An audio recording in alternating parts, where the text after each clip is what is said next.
It's time to make it. Just give it a try. 'Cause you can make it like the old fat guy.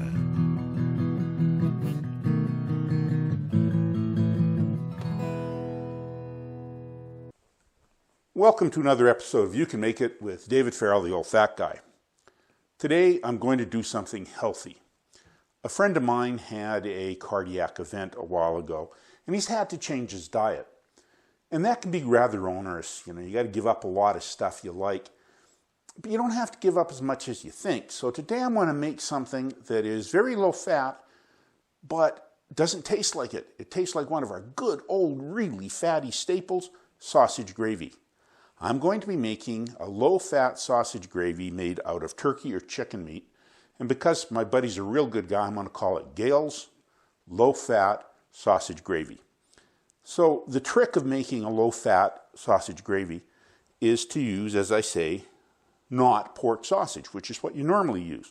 Rather, I've got here some ground turkey. Now, ground turkey's lean in itself, but if you look in the store, you can even find some called extra lean, which has no skin in it. Both will do, but the extra lean is better for getting fat out. So, what we have here is a pound of the ground turkey, and we have some seasonings here. We have 4 milliliters, or 3/4 of a teaspoon of salt. We have 2 milliliters, or a half a teaspoon of coarse ground pepper. We got a milliliter, or a 1/4 teaspoon of ground sage. A milliliter or a 1/4 teaspoon of ground ginger, a milliliter or a 1/4 teaspoon of dried thyme, and a half a milliliter or an 1/8 teaspoon of cayenne, just to give it a little spice. And we're going to add those to the ground turkey meat, and we want to mix them thoroughly. I find folding it over on top of itself and rotating it around for 15 or 20 folds does a really good job of mixing up the spices.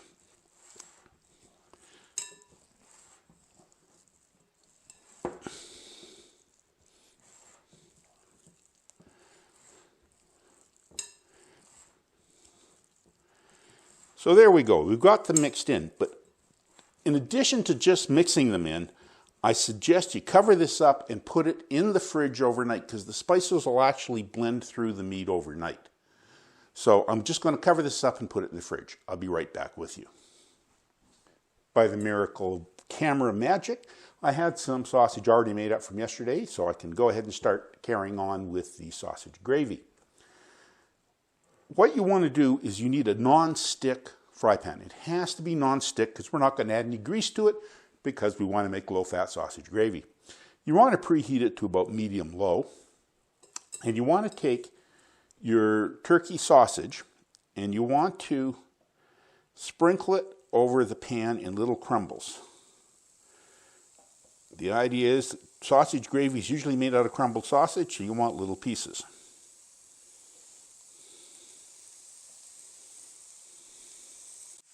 Once the sausage is all crumbled into the frying pan, you want to break it up with a plastic spatula to crumble it even more. So just bust it up into littler pieces. Every once in a while, give it a flip.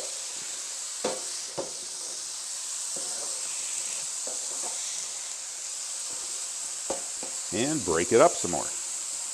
You want to get it broken up as fine as you can, but don't worry about a few big chunks. It won't hurt anything.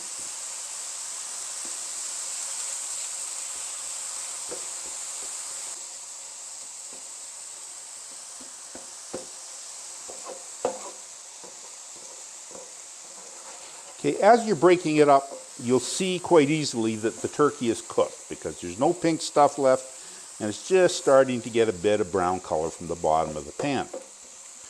That only takes 4, maybe 5 minutes, if that long. So when you're comfortable that the turkey is totally cooked through, we're going to add some flour to it. Now, when you make regular sausage gravy, one of the things that adds a lot of fat is you make a roux, a mixture of butter and flour that you add to the sausage to make a gravy.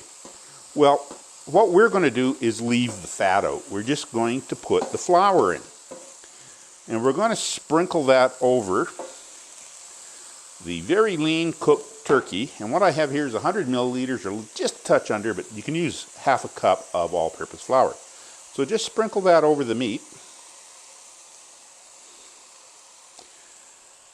And you want to stir that around to totally coat the meat.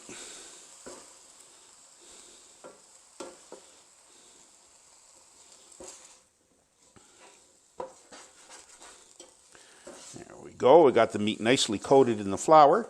And we're going to add to that some seasonings for the gravy.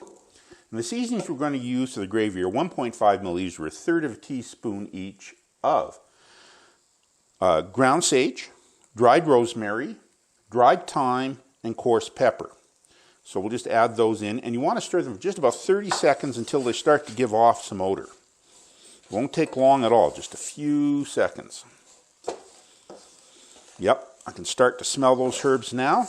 And when you can start to smell those herbs, it's now time to add the liquid for the gravy. Now, in regular sausage gravy, you'd use whole milk.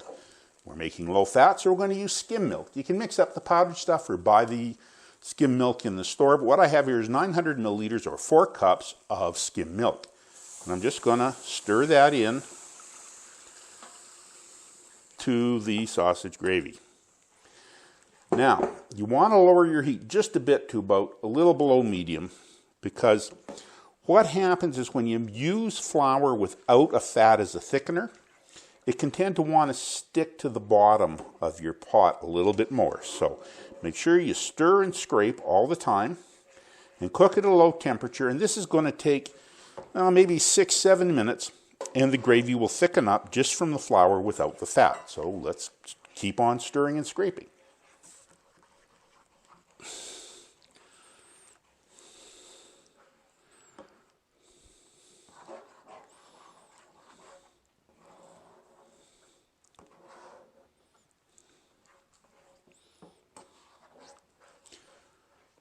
Okay, it's taken about 8 minutes, and there's just starting to be a few bubbles coming up, and the gravy's thickened up, and that's just exactly what we're looking for. So we'll just take it off the heat, and if you let it sit and cool just for 2-3 minutes more, it'll thicken up even more.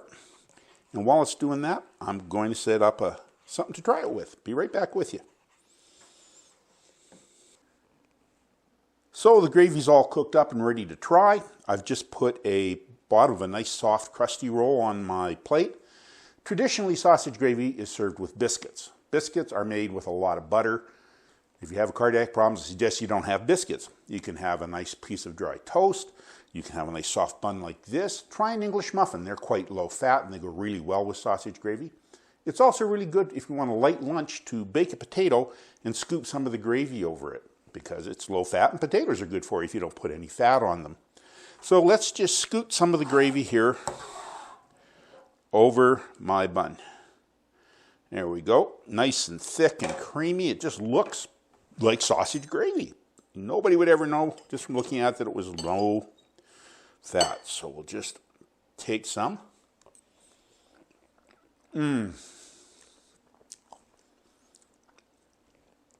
It's got all the sausage flavors. The sage and the thyme and the pepper. The turkey, because I use quite a bit of it, gives it a really meaty flavor without adding a lot of fat. This is an absolutely excellent sausage gravy that I'd be pleased to serve to friends anytime. Now, personally, I prefer making it with chicken, because my wife tells me that if I make it with turkey, I'm practicing cannibalism. But you make it with chicken or turkey the way you like it, because guess what? You can make it.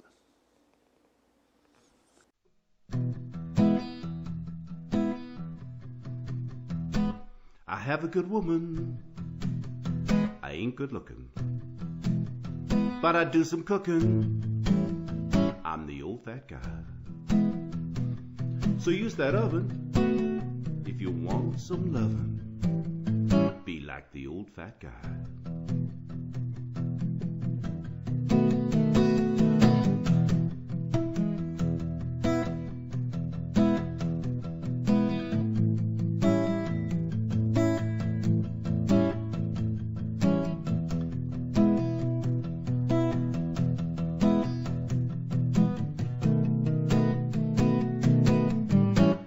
Be like the old fat guy.